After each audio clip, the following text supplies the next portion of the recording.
ये शरीफ खानदान जब नवाज शरीफ हिंदुस्तान गया तो कश्मीर के हुर्रियत लीडर से नहीं मिला, क्योंकि नरेंद्र मोदी नाराज हो जाता।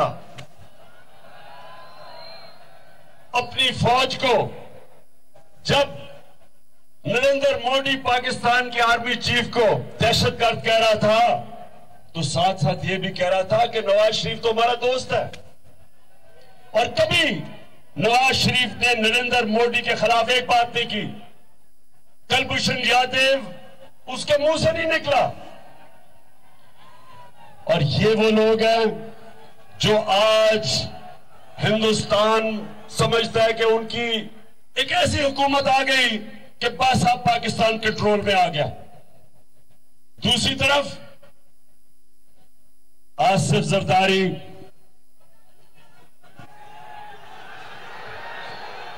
आसिफ जरदारी इस मुल्क की बहुत बड़ी बीमारी, और उसको बीमारी क्या है? पैसे की बीमारी है।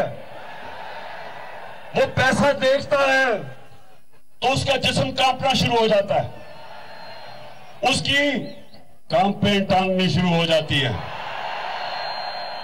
तो जरदारी उधर श्री नवाज शरीफ और इसका खानदान ये इस साजिश का हिस्सा बने, और इन्होंने अमेरिका के साथ मिलकर उनके एक डोनाल्ड लू, उनके एक अंडर सेक्रेटरी ऑफ स्टेट ने पाकिस्तान के एम्बेसडर को हुक्म किया कि इमरान खान को वजारत उज़्मा से हटाओ, नहीं तो हम